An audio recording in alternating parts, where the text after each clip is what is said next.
Si tu penses faire ton Erasmus en Belgique, laisse-moi te dire un truc. C'est pas la destination la plus courante. Mais ça veut pas dire que c'est pas une bonne destination Erasmus. C'est un pays au centre de l'Europe avec de très grandes villes universitaires. Comme par exemple Bruxelles, Louvain ou encore Gand. Mais il y a aussi la pluie, 3 langues officielles, un système universitaire plutôt exigeant et des prix qui peuvent surprendre si t'es pas préparé. Mais t'inquiète pas, moi je suis Morgane d'Erasmus Play et dans cette vidéo je te dis tout ce que tu dois savoir pour comprendre, te préparer et survivre à ton Erasmus en Belgique. C'est parti!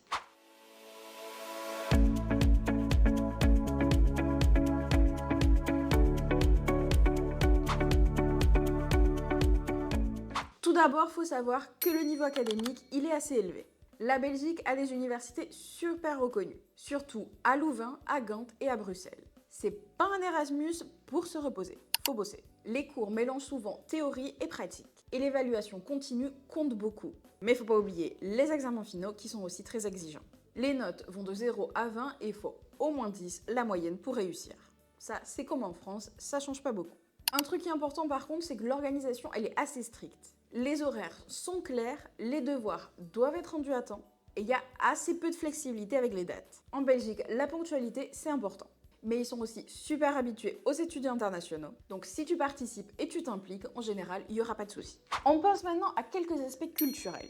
D'ailleurs, si tu aimes sortir et profiter de l'ambiance universitaire, la Belgique va pas te décevoir. En général, les villes universitaires, elles ont une vie étudiante très animée. Surtout la ville de Louvain et de Gand. Les fêtes commencent en général assez tôt, mais l'ambiance est super sympa. Pendant ton séjour en Belgique, il y a quelques événements culturels que tu ne dois absolument pas manquer.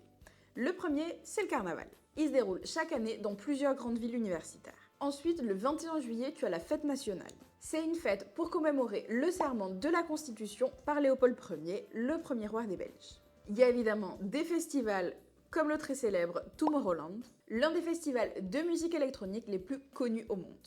Et enfin, en décembre, tu as aussi les marchés de Noël, connus pour leur ambiance magique et leur lumière. En général, ils durent de fin novembre jusqu'à début janvier. Il y a notamment le Winter Wonders à Bruxelles, le Winter Glow à Bruges et les célèbres marchés d'Anvers. La Belgique, c'est un pays multiculturel avec 3 langues officielles, le néerlandais, le français et l'allemand. Quelques petits trucs importants à savoir avant de vivre là-bas. Le premier, c'est que les Belges sont en général ponctuels. Là-bas, le temps change très vite, donc il faut être préparé à la pluie en toutes circonstances. Ça, c'est pas un mythe, c'est vrai, ils adorent la bière. D'ailleurs, il y a plus de 1500 sortes de bières différentes. Tu croiseras des vélos partout, il y en a beaucoup, surtout dans les villes étudiantes. Et dès qu'il fait beau, la vie sociale, elle tourne direct autour des terrasses et des bars. Et bien sûr, la gastronomie de la Belgique, c'est aussi un autre point fort. Je pense notamment aux gaufres, mais il y a aussi le très célèbre chocolat, les frites belges et évidemment une grande variété de bières artisanales. Et maintenant, quelques fun facts sur la Belgique. Ça, tu le savais certainement, mais la ville de Bruxelles, elle est vue comme la capitale de l'Europe. Ensuite, on en a déjà parlé, c'est l'un des pays avec la plus grande quantité de variétés de bières au monde. C'est aussi un pays qui a l'un des réseaux ferroviaires les plus denses d'Europe. Tu peux être à Paris, à Amsterdam ou à Cologne en quelques heures. Et même si c'est un petit pays, il y a une grande diversité culturelle. Maintenant, on sait que trouver un logement en Belgique, ça va être l'un des points principaux pour préparer ta mobilité. Les options les plus populaires sont les colocations, ce qu'on appelle aussi cotes, les studios privés et les résidences étudiantes. Dans des villes comme Louvain ou Gand, le mot cote est super populaire. Ça veut tout simplement dire chambre étudiant. Pour te donner une idée des prix, pour une chambre en colocation, tu peux t'attendre à payer entre 300 et 500 € par mois, plus ou moins. Pour un studio privé, ça monte à 500-800 € par mois.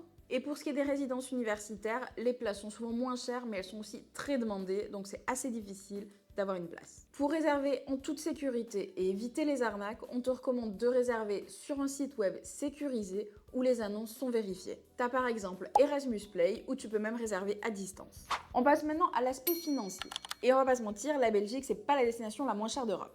Mais c'est pas non plus la plus chère. Si tu veux avoir une idée approximative de combien ça pourrait te coûter, tu peux compter une grosse fourchette entre 400 et 700 € pour le logement, à peu près 200-300 € pour la nourriture par mois. Pour les transports et avec des réductions étudiantes, ça te coûtera entre 20 et 50 € par mois. Et pour ce qui est des loisirs et voyages, tu peux compter 150-200 € par mois. Un gros avantage sur ce point, c'est que les transports en commun sont plutôt efficaces, donc tu peux voyager assez facilement et pour pas trop cher dans le pays.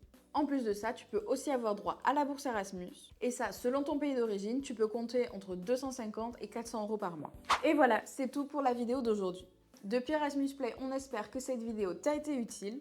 N'oublie pas de t'abonner à notre chaîne et d'activer la petite cloche pour être averti à chaque fois qu'on poste une nouvelle vidéo. On te laisse aussi nos réseaux sociaux juste en dessous dans la boîte de description. Et on se dit à très bientôt pour une nouvelle vidéo.